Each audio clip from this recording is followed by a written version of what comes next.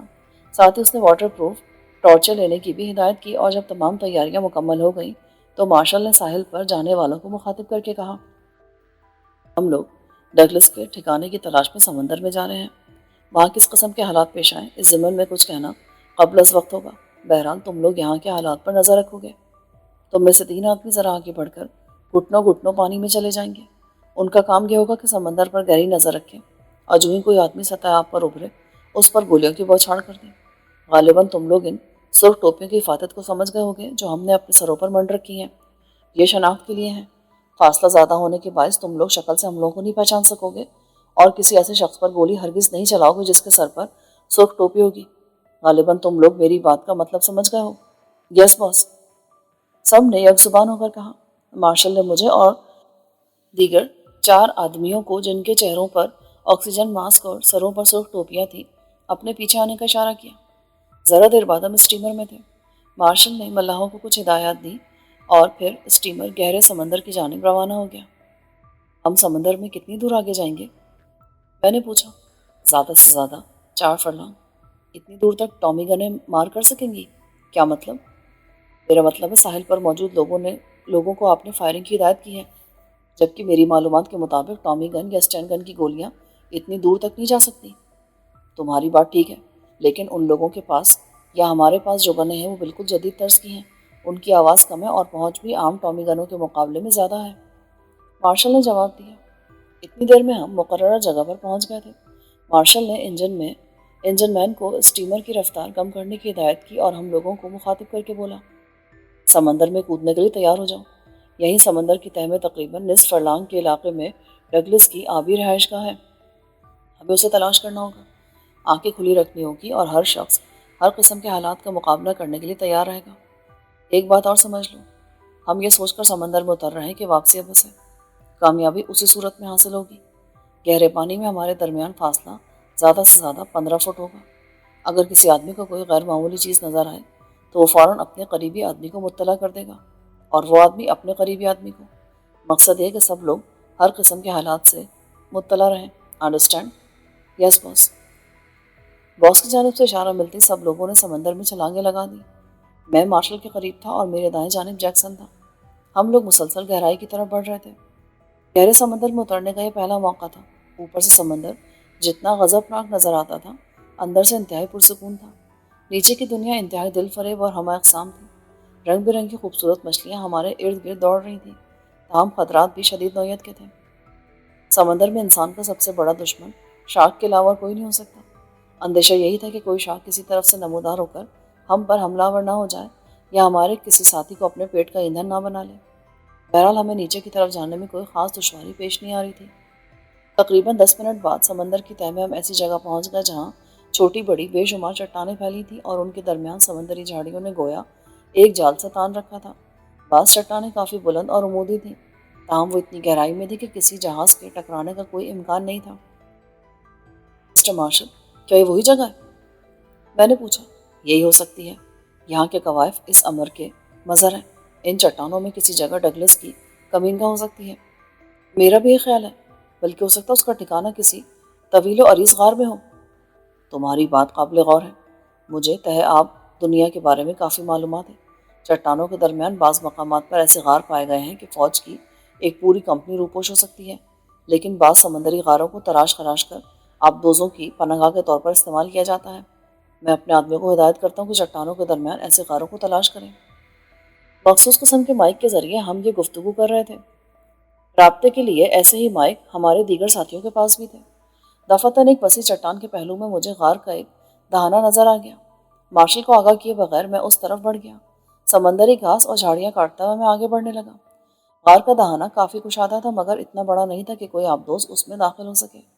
بہرحال میں اس میں داخل ہو گیا اور واٹر پروف ٹارچ کی روشنی میں آگے بڑھنے لگا، مگر میری یہ کوشش بے سود ثابت ہوئی۔ غار آگے جا کر بند ہو گیا تھا۔ میں بغور جائزہ لینے لگا، لیکن ایسے کوئی آثار دکھائی نہ دیے جن سے وہاں کسی کی موجودگی کا پتہ چلتا۔ البتہ اس سرنگ میں انسانی ہاتھوں کا دخل ضرور معلوم ہو رہا تھا۔ میں کافی دیر تک سرنگ نما غار میں ادھر ادھر بھٹکتا رہا، مگر کچھ حاصل نہ ہوا۔ میں باہر نکلا تو ایک خوفناک حقیقت کا انکشاف ہوا۔ مجھے اپنے ساتھیوں میں سے کوئی نظر نہیں آ رہا تھا۔ نامعلوم وہ لوگ کس طرف نکل گئے تھے، بلکہ ہو سکتا ہے مجھے ہی تلاش کرے ہوں، اور اب میں انہیں تلاش کر رہا تھا۔ اس جستجو میں تقریباً آدھا گھنٹہ لگ گیا۔ اب میں کسی قدر پریشان ہو گیا تھا اور چٹانوں کے درمیان جھاڑیوں میں الجھتا پھر رہا تھا۔ ایسی جستجو تلاش میں ایک ایسی جگہ پہنچ گیا جہاں چٹانوں کے آگے جھاڑیاں اونچی گھنی اور ناقابل عبور تھی۔ جھاڑیوں کی ترتیب اور وضاقتہ سے ظاہر ہوتا تھا کہ اس میں انسانی ہاتھوں کی کارفرمائی شامل ہے، جیسا کہ عام طور پر باغات وغیرہ کے گرد باڑ لگائی جاتی ہے۔ میرے شعبے کو تقویت پہنچی۔ میں نے قریب جا کر جھاڑیوں کا جائزہ لیا اور دوسرے لمحے مجھ پر ایک عجیب حقیقت کا انکشاف ہوا۔ وہ پلاسٹک کی بنی ہوئی مصنوعی جھاڑیاں تھیں۔ میں نے خنجر نکال کر جھاڑیاں کاٹنی شروع کر دی اور عمودی چٹانوں کے قریب پہنچ گیا۔ وہاں خاصی تاریکی تھی، چنانچہ واٹر پروف ٹارچ روشن کرنا پڑی۔ میری چھٹی اس نے احساس دلایا تھا کہ اس طرف کوئی غیر معمولی بات ضرور ہے۔ چٹانوں کے درمیان سے گزر کر میں کافی آگے بڑھ گیا۔ دفعتاً مجھے احساس ہوا کہ میں ایک بہت بڑی سرنگ میں داخل ہو گیا ہوں۔ میرا تجسس مزید بڑھا۔ میں اور آگے چلا گیا اور ابھی زیادہ دور نہیں گیا ہوں گا کہ یکا یک چونک پڑا۔ میں کہہ نہیں سکتا کہ جہاں اس وقت موجود تھا اسے سرنگ کا نام دو یا غار کا۔ بہرحال چٹانوں کے درمیان ایک آبدوز کا حوالہ نمایاں نظر آ رہا تھا۔ میرا ذہن بہت تیزی سے کام کر رہا تھا اور میں اس نتیجے پر پہنچ گیا تھا کہ ڈگلس کا ٹھکانہ یہ آبدوز ہو سکتی ہے۔ لیکن مشکل یہ تھی کہ میں اپنے ساتھیوں سے بچھڑ گیا تھا اور مجھے کچھ معلوم نہیں تھا کہ وہاں کتنے لوگ ہوں گے اور کس قسم کے حالات پیش آ سکتے ہیں۔ بہرحال میں خائف نہیں تھا۔ اس سے بیشتر بھی میں متعدد بار خطرناک صورتحال سے دوچار ہو چکا تھا اور اکیلے کئی افراد کا مقابلہ کر کے کامیابی حاصل کی تھی۔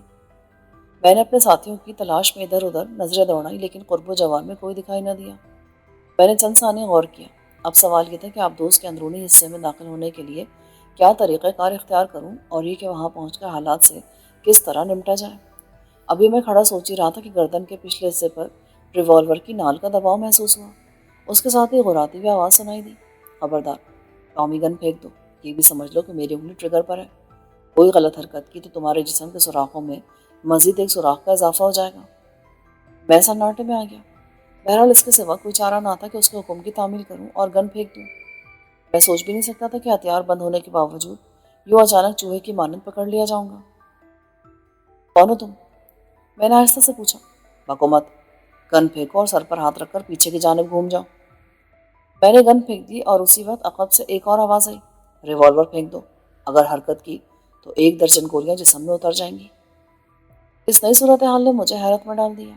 آواز جانی پہچانی لگ رہی تھی۔ دوسرے لمحے بات میری سمجھ میں آ گئی، اور اب صورتحال یہ تھی کہ ایک آدمی میری گردن سے ریوالور کی نال لگائے کھڑا تھا اور اس کے پیچھے غالباً اس کی پشت سے مارشل اسٹین گن کی نال چپکائے کھڑا تھا۔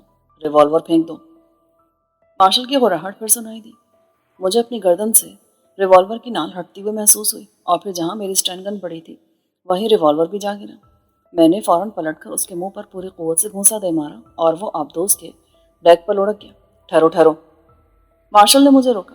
پھر وہ اس شخص کا گریبان پکڑ کر اس سے پوچھنے لگا، ڈگلس کہاں ہے؟ آبدوز کے اندر۔ وہاں اور کتنے آدمی ہیں؟ 7۔ ان میں کوئی ایشیائی عورت مریم بھی ہے؟ ہاں، ڈگلس اسے ایئرپورٹ سے لے کر آیا تھا۔ ڈگلس اسی آبدوز پر قیام کرتا ہے؟ ہاں۔ باس نے اسے اپنی رہائش گاہ کے لیے مخصوص کر رکھا ہے۔ بکواس مت کرو۔ مارشل نے اسے 2-3 جھٹکے دیے۔ مجھے معلوم ہوا ہے کہ ڈگلس اس آبدوز کو اسمگلنگ کا سامان لانے لے جانے کے لیے استعمال کرتا ہے۔ سچ بتاؤ، ورنہ بھی تمہارے خون سے پانی رنگدار ہو جائے گا۔ وہ دوسری آبدوز ہے، وہ شخص کانپتا ہوا بولا۔ وہ کہاں ہے؟ وہ رہی۔ اس نے ایک جانب اشارہ کیا۔ وہ کل ہی یہاں پہنچی ہے، اس میں 2000 پاؤنڈ ہیروئن ہے۔ 2000 پاؤنڈ؟ میری زبان سے حیرت کے کلمات نکلے۔ مارشل نے اس انکشاف پر حیرت کا قطعاً اظہار نہیں کیا، بلکہ اس جانب دیکھنے لگا جس طرف اس آدمی نے اشارہ کیا تھا۔ میں نے بھی اس طرف دیکھا، اور اس کے ساتھ ہی ایک اور اہم انکشاف ہوا۔ تقریباً 20 فٹ کے فاصلے پر چٹانوں کے درمیان جھاڑیوں میں گھری ہوئی ایک اور آبدوز نظر آ رہی تھی۔ سکندر ہوشیار! مارشل نے تیز سرگوشی کی اور بجلی کی تیزی کے ساتھ آبدوز کے عرشے پر گر گیا۔ اس کے ساتھ ہی اس نے ڈگلس کے آدمی کی ٹانگیں پکڑ کر کھینچ لی تھی۔ وہ بھی نیچے آ رہا تھا۔ میں نے بھی دوسری آبدوز کے عرصے پر 5 آدمیوں کو دیکھ لیا تھا جن کے ہاتھوں میں ایئر کول گنیں تھیں۔ اگر میں بھی خود کو فوراً ہی عرصے پر نہ گرا دیتا تو یہ بات یقینی تھی کہ میرے جسم میں کم و بیش 25 گولیاں پیوست ہو جاتی اور شاید دوسری سانس لینے کی مہلت نہ ملتی، کیونکہ پانچوں نے بیک وقت اپنی گنوں کے ٹریگر کھینچ لیے تھے اور شاید 5 گولیوں کا برسٹ مارا تھا۔ فائر سکندر! مارشل نے چیخ کر حکم دیا اور اس کے ساتھ ہی ہم نے اپنی بندوقوں سے شعلے اگل دیے۔ ہمارے پہلے ہی برسٹ کامیاب ہوئے کیونکہ 5 میں سے 3 آدمی لہرا کر ڈیک سے نیچے پانی میں گر گئے تھے، جبکہ باقی 2 فوراً عرصے پر لیٹ گئے اور اب دونوں طرف سے دھواں دھار فائرنگ شروع ہو گئی تھی۔ یک دوسری آبدوز پر ان 2 آدمیوں کے عقب میں 4 آدمیوں کے حوالے نظر آئے۔ واقعی مارشل کا کوئی کام مصلحت سے خالی نہ تھا۔ اگر مجھے ان چاروں کے سروں پر سرخ ٹوپیاں نظر نہ آتی تو میں سب کو بھون کے رکھ دیتا۔ ہمارے ساتھ آنے والے مارشل کے آدمی تھے وہ۔ انہوں نے ڈگلس کے دونوں آدمیوں کو موت کے گھاٹ اتار دیا اور وہ بھی اسی آبدوز پر چلے آئے جس پر میں اور مارشل تھے۔ یہ کون ہے باس؟ جیکسن نے ڈگلس کے آدمی کی طرف اشارہ کیا۔ یہ ڈگلس کا آدمی ہے، شاید آبدوزوں کی نگرانی کے کام پر مامور تھا۔ یہ کہہ کر اس نے اسے گریبان سے پکڑ کر کھڑا کر دیا۔ جیکسن اس کی جانب گن سیدھی کرتے بولا، باس اس کا بھی باجا بجا دوں؟ نہیں، یہ ہمارے کام آئے گا، اس سے بہت سی معلومات حاصل ہو سکتی ہیں۔ نام کیا تمہارا؟ ٹانی۔ ٹانی کیا مطلب؟ مارشل نے پوچھا۔ ٹونی نام تو سنا ہے، یہ ٹانی کب سے ایجاد ہوا؟ بس مجھے اسی نام سے پکارا جاتا ہے۔ اوکے، مجھے تمہارے نام پر کوئی اعتراض نہیں، مگر یہ بتاؤ یہ 5 آدمی کہاں سے ہیں؟ وہ دوسرے آبدوز میں تھے۔ اس آبدوز میں ان کے علاوہ اور بھی کوئی ہے؟ نہیں، سچ کہہ رہے ہو؟ آبدوز میں داخل ہو کر دیکھ لو۔ اس آبدوز میں ہم بعد میں داخل ہوں گے، مارشل نے کہا۔ 2000 پاؤنڈ قیمتی ہیروئن کو میں سمندر میں چھوڑ کر نہیں جا سکتا، لیکن پہلے ہم ڈگلس کی خیریت دریافت کرنا چاہیں گے۔ ہمیں بتاؤ آبدوز میں کس طرف سے داخل ہوا جا سکتا ہے؟ یہ بھی سمجھ لو اگر کوئی چالاکی کی تو تمہاری روح بھی ان 5 آدمیوں کے ہجوم میں شامل ہو جائے گی جن کا حشر تم اپنی آنکھوں سے دیکھ چکے ہو۔ بصورت دیگر میں تمہیں اپنے گروہ میں شامل کر سکتا ہوں کیونکہ ڈگلس آج ختم ہو جائے گا۔ میں وفاداری کا وعدہ کرتا ہوں۔ گڈ، تو پھر ہمیں آبدوز کے اندر لے جاؤ اور ایسے راستے سے کہ آخر وقت تک کسی کو ہماری موجودگی کا علم نہ ہو۔ ایسا ہی ہوگا۔ اس کے لہجے میں سچائی تھی۔ میں آپ لوگوں کو خفیہ راستے سے آبدوز کے اندر لے جاؤں گا۔ باس، اس تمام درد سری کی ضرورت کیا ہے؟ ہم گرینیڈ مار کر آبدوز کو تباہ کیوں نہ کر دیں؟ نہیں جیکسن، آبدوز میں سکندر کی ساتھی مریم موجود ہے اور مجھے ہر صورت میں اس کی سلامتی عزیز ہے۔ اوہ، پھر تو ہمیں ڈگلس کی خبر لینا ہوگی۔ چلو مسٹر ٹانی یا ٹونی، جو بھی تم کوئی ہو، جیکسن نے کہا۔ میں، جیکسن اور سکندر اس شخص کی معیت میں اندر جائیں گے، مارشل کہنے لگا۔ باقی 3 آدمی یہاں ڈیک پر موجود رہیں گے اور ڈگلس کا جو بھی آدمی باہر نکلنے کی کوشش کرے گا اسے گولی سے اڑا دیں گے۔